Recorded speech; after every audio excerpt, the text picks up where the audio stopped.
Lundi 22 janvier 2024, l'assurance de la sollicitude de Dieu. Chaque jour nous apporte de nouvelles opportunités ou encore de nouveaux défis. Mais quel que soit ce que cette journée sera ou ce qu'elle a été, nous pouvons vous assurer que Dieu est présent et qu'il veille sur nous. C'est pour cela que nous vous accueillons avec la joie que Dieu met dans nos cœurs, dans l'aventure, dans la parole, pour partager cette séquence avec vous. Notre communauté s'agrandit et c'est grâce à vous. Soyez aussi actifs avec nous pour répandre le message en likant, en partageant le lien. Et si c'est la première fois que vous nous écoutez ou encore si vous ne l'avez pas encore fait, nous vous invitons à vous abonner pour recevoir les notifications. Le texte à mémoriser de cette semaine que nous vous invitons à dire avec nous se trouve au psaume 34, le verset 17. Quand les justes crient, l'Éternel entend, et il les délivre de toute leur détresse. Nous vous invitons à le redire avec nous, psaume 34, le verset 17. Quand les justes crient, l'Éternel entend, et il les délivre de toute leur détresse. Que nous disent les psaumes sur la capacité de Dieu à entendre nos prières? Quel Dieu nous présentent les psalmistes pour ceux qui souffrent? La réflexion de cette semaine nous aide à répondre à ces questions et aujourd'hui nous le faisons avec la séquence « L'assurance de la sollicitude de Dieu ». Nous vous invitons à lire avec nous au psaume 40 versets 1 à 3, le psaume 50 verset 15, le psaume 55 le verset 22 et le psaume 121. Comment Dieu est-il impliqué dans les événements quotidiens de notre vie? Nous lisons psaume 40 versets 1 à 3. Au chef des chantres de David, psaume.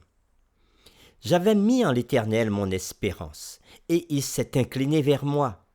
Il a écouté mes cris.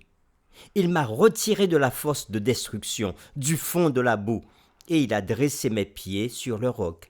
Il a affermi mes pas, et il a mis dans ma bouche un cantique nouveau, une louange à notre Dieu. Beaucoup l'ont vu et ont eu de la crainte, et ils se sont confiés en l'Éternel. Psaume 50, verset 15. Et invoque-moi au jour de la détresse, je te délivrerai et tu me glorifieras. Psaume 55, verset 22. Remets ton sort à l'Éternel, et il te soutiendra. Il ne laissera jamais chanceler le juste. Nous lisons maintenant le psaume 121. Cantique des degrés. Je lève mes yeux vers les montagnes. D'où me viendra le secours? Le secours me vient de l'Éternel qui a fait les cieux et la terre. Il ne permettra point que ton pied chancelle. Celui qui te garde ne sommeillera point. Voici, il ne sommeille ni ne dort celui qui garde Israël. L'Éternel est celui qui te garde. L'Éternel est ton ombre à ta main droite. Pendant le jour, le soleil ne te frappera point, ni la lune pendant la nuit. L'Éternel te gardera de tout mal. Il gardera ton âme.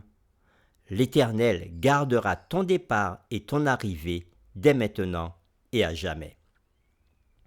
Après lecture de ces différents passages de la Bible, de ces différents psaumes, nous voulons répondre à cette question.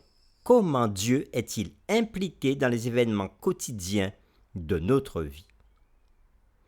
L'Éternel se révèle dans les Écritures comme le Dieu vivant qui agit en faveur de ceux qui l'invoquent. Le psalmiste déclare au psaume 16, le verset 8, « J'ai constamment l'Éternel sous mes yeux ». C'est pourquoi le psalmiste fait confiance à Dieu et il l'invoque, ce qu'on peut voir au psaume 7, verset 1er ou encore au psaume 9, verset 10. Et l'Éternel l'entendra même lorsqu'il crie du fond de l'abîme, comme le dit le psaume 130, les versets 1 et 2. Ce qui signifie qu'aucune circonstance de la vie n'échappe à la domination souveraine de Dieu.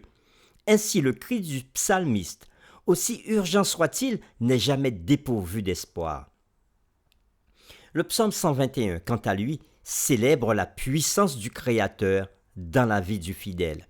Cette puissance comprend, premièrement, il ne permettra point que ton pied chancelle. C'est ce que nous dit le psaume 121, le verset 3.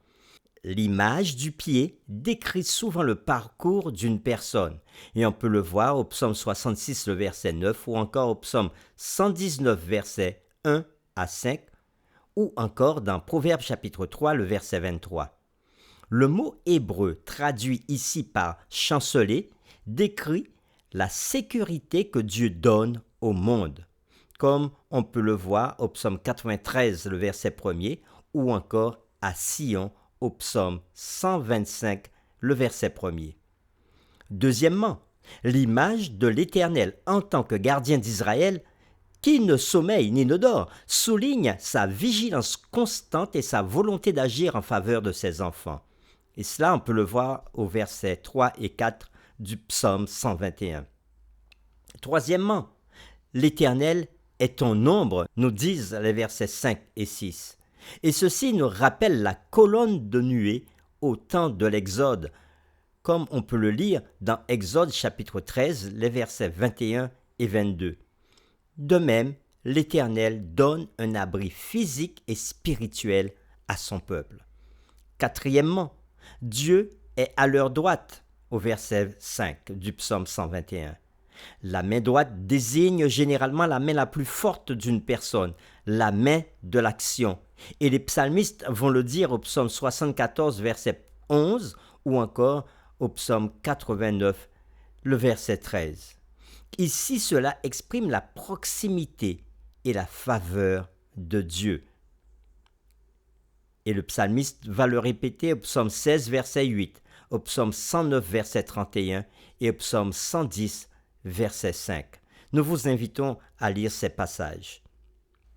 Nous lisons le psaume 16, verset 8, qui dit « J'ai constamment l'Éternel sous mes yeux. Quand il est à ma droite, je ne chancelle pas. » Et au psaume 109, verset 31, « Car il se tient à la droite du pauvre pour le délivrer de ceux qui le condamnent. » Au psaume 110, verset 5, « Le Seigneur, à ta droite, brise des rois au jour de sa colère. » Oui, Dieu se tient à la droite de ses enfants pour les protéger.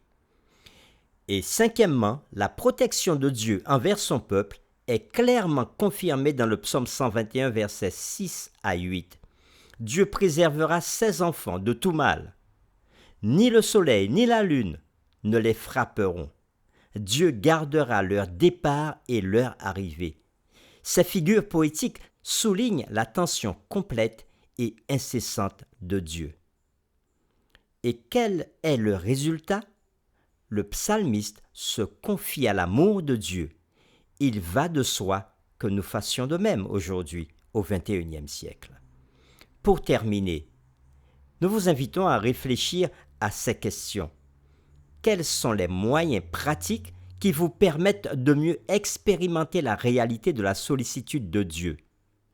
Comment pouvez-vous mieux coopérer avec Dieu afin de lui permettre d'œuvrer en vous et pour vous? Nous vous invitons à vous joindre avec nous en prière. Et nous allons le faire avec le roi David, alors qu'il était persécuté par les gens de sa propre maison. Au psaume 55, les versets 1 à 9. Puis, nous proclamerons ensemble le psaume 121. Ô Dieu, prête l'oreille à ma prière et ne te dérobe pas à mes supplications. Écoute-moi et réponds-moi. J'erre çà et là dans mon chagrin et je m'agite à cause de la voix de l'ennemi et de l'oppression du méchant, car ils font tomber sur moi le malheur et me poursuivent avec colère. Mon cœur tremble au-dedans de moi et les terreurs de la mort me surprennent.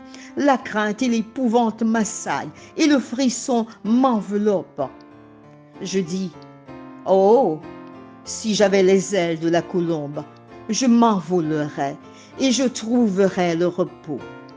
Voici, je fuirai bien loin, j'irai séjourner au désert. Je m'échapperai en toute hâte, plus rapide que le vent impétueux, que la tempête. Et maintenant, nous allons proclamer au psaume 121. Je lève les yeux vers les montagnes. D'où me viendra le secours? Le secours me vient de l'Éternel qui a fait les cieux et la terre. Il ne permettra point que mon pied chancelle. Celui qui me garde ne sommeillera point. Voici, il ne sommeille ni ne dort celui qui garde Israël. L'Éternel est celui qui me garde. L'Éternel est mon ombre à ma main droite. Pendant le jour, le soleil ne me frappera point, ni la lune pendant la nuit. L'Éternel me gardera de tout mal. Il gardera mon âme. L'Éternel gardera mon départ et mon arrivée, quels que soient les combats. Dès maintenant et à jamais. Amen.